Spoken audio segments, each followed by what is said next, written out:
Right. All right. So basically, let's pick out today, why does a muscle burn? Did we talk about this yet? No. Nope. No. So why do you, what's that? No. So why would you guys say that you feel muscle burning whenever there's a sensation of muscle burning when you're doing something? Could be anything. Why would a muscle burn? Just depends what you're doing. It can burn from an injury. If you like tear a muscle, that burns. Or if your lactic acid buildup is exceeding your ability to get rid of it.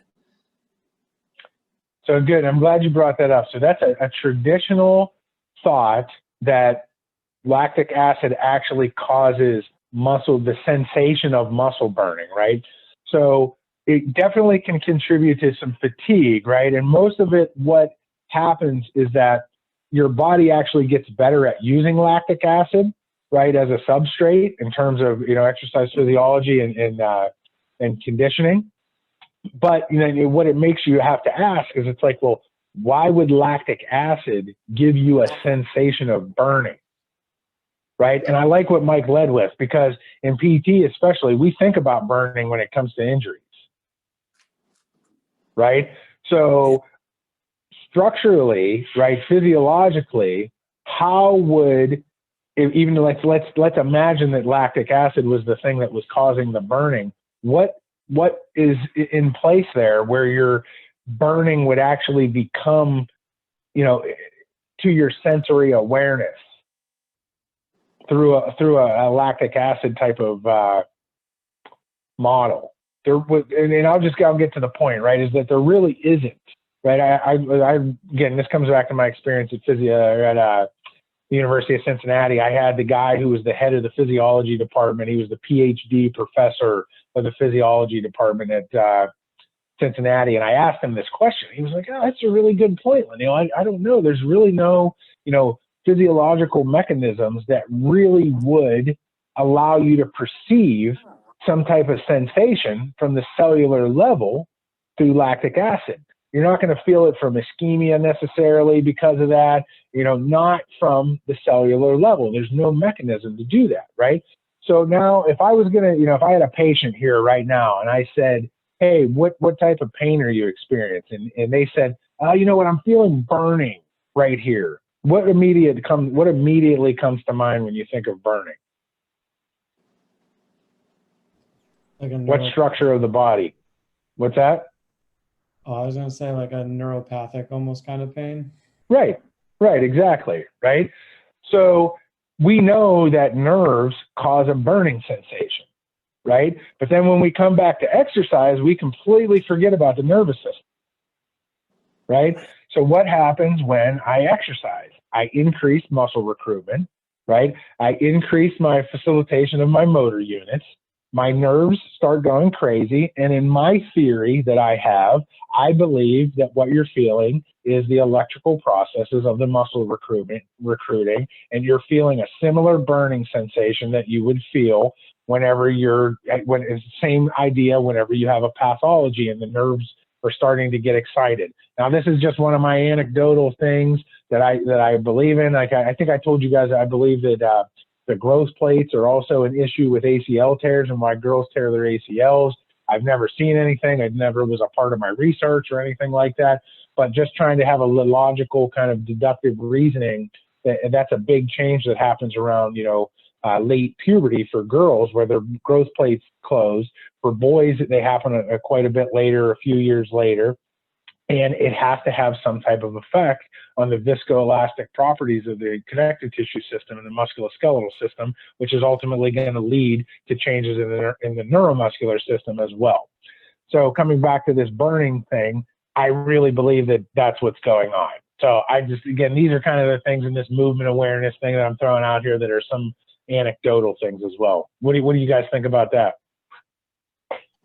I like it. I was going to add on too and sort of ask, what are your thoughts on the idea? I know I forget where I've heard it, but sort of like an evolutionary standpoint, and like safety mechanism, our body feels like certain things in a manner to almost tell our brain like, hey, we're getting to a certain level. Like if you don't slow down or stop, you're gonna, like, you could be putting your body at an unsafe level.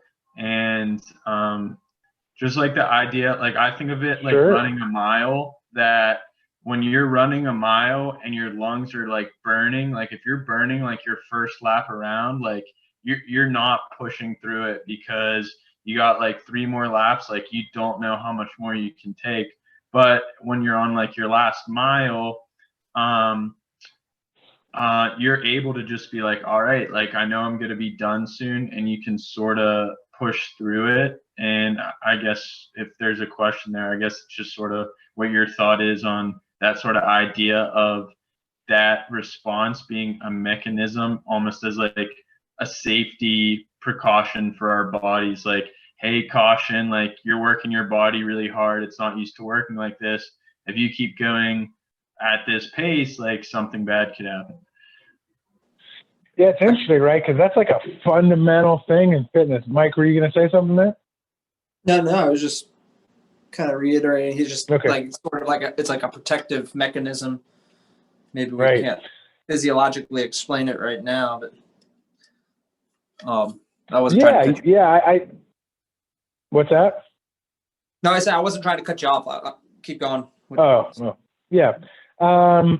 Yeah, I think that's the interesting thing, right, is that, there's a lot of mechanisms in the body, right, which trigger the check engine light to come on, right, which makes things confusing in terms of should you move forward or shouldn't you, right? Let's just say fear, right?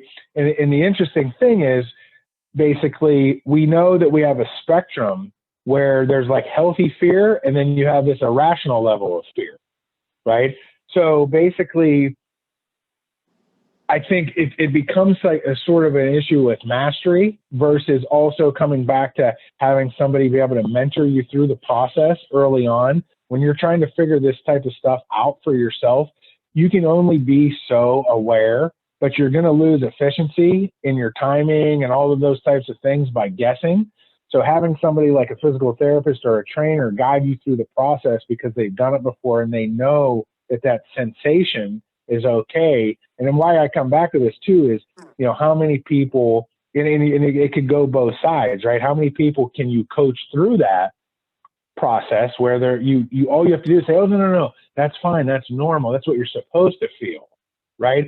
One person says, okay, I'm going to keep moving forward. And the other person says, I don't like the way this feels, right? And you have to continuously keep pushing them in that direction, right? So our bodies aren't, and if you look at this, in the literature as well, the average person being able to trust the internal processing, their gut feelings on things, is a very poor way of using a level of evidence to basically decide what's going on rationally, right?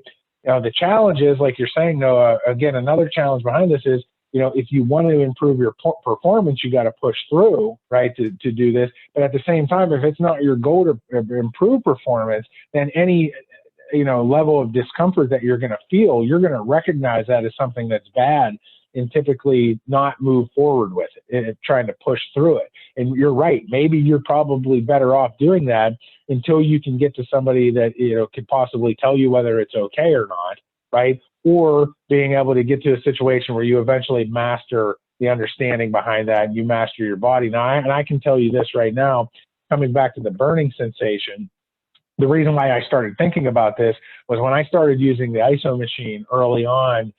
Sean and Mike knows about this, Noah knows about this. I have this really cool isokinetic machine that works on acceleration and rate of force production.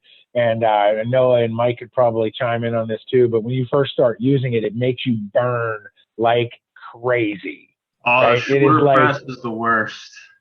Yeah, and everything just lights on fire, right? And you're like, I can't believe how much this is burning, right?